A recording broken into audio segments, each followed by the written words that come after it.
রাজনীতিতে যে আসলে যে কাদা ছোড়াছুড়ি কথা আমরা বলছিলাম, তারপরে অর্থের সংস্থানের কথা বলছিলাম, এই বিষয়গুলো, অর্থের বিষয়গুলো কিন্তু আমরা দেখি সবসময় গোপন থেকে যায়। আপনি কি মনে করেন যে এই অর্থের উৎস আসলে মানুষের জানার প্রয়োজন আছে? দেখেন, আমাদের ইসলামী ছাত্র শিবিরের জায়গা থেকে আমি বলতে পারি আমাদের যে অর্থনৈতিক স্বচ্ছতা সেটা একদম তৃণমূল থেকে একদম কেন্দ্র পর্যন্ত সে জায়গায় আমরা এনশিওর করি। ইসলামী ছাত্র শিবিরের তৃণমূল থেকে কেন্দ্র পর্যন্ত এমন কোনো কর্মী পাবেন না যে কোনো জায়গায় চাঁদাবাজি করতেছে, টেন্ডারবাজি করতেছে, অথবা জোরপূর্বক যে দুর্বৃত্তায়ন অর্থনীতির যে সোর্সগুলো আছে সেই কাজে সে এঙ্গেজ আছে। তো আমরা ছাত্র রাজনীতির একটা আমূল পরিবর্তন করতে চাই, সেটা ইসলাম ছাত্র শিবিরের জায়গা থেকে সে এক্সাম্পলটা আমরা সেট করেছি।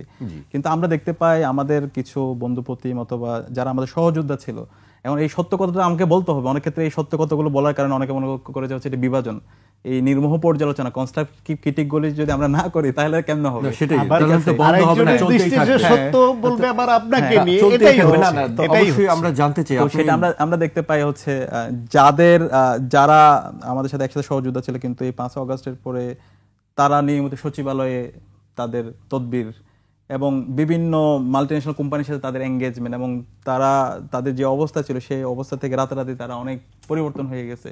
তাদের চলাফেরা, তাদের আচার আচরণ, তাদের বিহেভিয়ার সব প্রত্যেকটা জায়গায় ইমপ্রুভ হয়েছে। তো এই বিষয়গুলো তো আলটিমেটলি বাংলাদেশের আমাদের যে জুলাই বিপ্লব পরবর্তী আমরা যে বলছি ইনসাফ ভিত্তিক বাংলাদেশ, আমরা সব জায়গায় ট্রান্সপারেন্সি এনশিওর করবো, সেটার সাথে তো এটা একটা দ্বিচারিতামূলক আচরণ করা। তো সেই জায়গা থেকে আমরা অনুরোধ করবো আমরা আমাদের এই অর্থনৈতিক জায়গায় ট্রান্সপারেন্ট হওয়া দরকার। এবং বর্তমানে যে নতুন যে পার্টিটা হয়েছে এনসিপি, এবং এইখান থেকে একটা অংশ কিন্তু বের হয়ে গেছে তাদের অর্থনৈতিক ট্রান্সপারেন্সি এই জায়গায় কোয়েশ্চেন করে অর্থনৈতিক তাদের যে সংগঠনটা পরিচালিত হচ্ছে কিভাবে হচ্ছে সেই বিষয়গুলো তারা ক্লিয়ার করছে না। তাদের যারা কর্মী আছে তাদের কাছে তাদের এই বিষয়গুলো ক্লিয়ার না। তো ইসলামী ছাত্র শিবিরের জায়গা থেকে আমরা আমাদের যদি বলি আমাদের অর্থনৈতিক সোর্সে 3টা জিনিস আমাদের সংবিধানে বলা আছে এবং সেটাই আমরা মেনটেন করি। একটা হচ্ছে আমাদের প্রকাশনা, আমাদের প্রায় 300 আইটেমের প্রকাশনা আমরা বের করে থাকি, ওখান থেকে আমাদের প্রফিট আসে। এরপর আমরা যারা আছি আমরা রেগুলার আমাদের সংগঠনকে কন্ট্রিবিউশন করে থাকি, একদম আমাদের যতগুলো স্টেজ আছে প্রত্যেকের জায়গা থেকে প্রতি মাসে এটা দিতে হয় আমাদেরকে। এবং আমাদের একদম 1977 সাল থেকে বর্তমান পর্যন্ত অ্যালামনাইরা তারা দেশের বাইরে বিভিন্ন ভালো ভালো জায়গায় আছে, তার সব সময় যে কোনো প্রোগ্রাম এজেন্ডা অথবা যে কোনো কাজে সামগ্রিকভাবে আমাদেরকে তারা কন্ট্রিবিউট করে হেল্প করে। এর বাইরে আমাদের আর কোনো সোর্স নাই।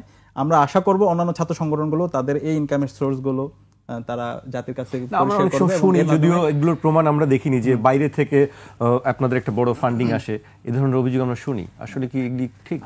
এখন অভিযোগ তো এখন তো অনলাইনের যুগ, সবকিছু সহজে পাওয়া যায়, ঠিক আছে? যদি এরকম বাইরে থেকে আসতো তাহলে ইন্টেলিজেন্সের রিপোর্ট এবং মিডিয়া আপনাদের দায়িত্ব, এটা আমি আপনাদেরকে দায়িত্ব দিয়ে গেলাম, সেই দায়িত্বটা আপনারা একটু পালন করেন। কিন্তু আমরা বলতে চাই আমরা ওই ধরনের কোনো কাজ করি না, কারো থেকে টাকা নেওয়া, জোরপূর্বক টাকা নেওয়া অথবা বাইরে থেকে টাকা রিসিভ করা, এই ধরনের আমাদের একদম খাত যেভাবে আছে সেভাবে আমাদের সাবেক যারা আছে, এরপর হচ্ছে আমরা যারা রানিং আছে এবং আমাদের যে প্রকাশনা আছে, এর মাধ্যমে আমাদের এই সংগঠন পরিচালিত হয়। এবং এখানে একদম তৃণমূলের যে কর্মী আছে সে থেকে একদম কেন্দ্রীয় সভাপতি পর্যন্ত সবাই আমরা আমাদের এখানে কন্ট্রিবিউট করি এবং এর মাধ্যমে আমাদের সবকিছু পরিচালনা করি। জি, আর অশ্লীল যে স্লোগান, এটা খুব অপ্রত্যাশিত আমাদের, এটা আমি অনুরোধ করব আমাদের যারা তরুণ প্রজন্মের রাজনীতিবিদ আছে, আমরা জুলাইয়ে অসাধারণ একটা কাজ করেছি। এখানে আমরা সবাই এক হয়ে আমরা আন্দোলন করছি, লড়াই করছি এবং একটা রাজনৈতিক সচেতন একটা জেনারেশন তৈরি হয়েছে।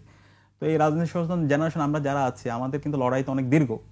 তো অনেক ক্ষেত্রে আমাদের এখানে অনেকে বিভিন্ন ধরনের কুবুদ্ধি দেয়, আমাদের এই জায়গায় একটু খেয়াল করতে হবে, আমাদের দায়িত্বশীল আচরণ করতে হবে। আমরা যখন ভাই যে বিষয়টা বলছি, আমরা যখন কোনো কথা বলি, যখন কোনো একটা স্লোগান দিই, এটা কার দিকে যাচ্ছে, এটা যে আবার ব্যাকফায়ার করবে, এটা আফটার শেকটা কি হবে সেটা আমাদের ভাবা দরকার।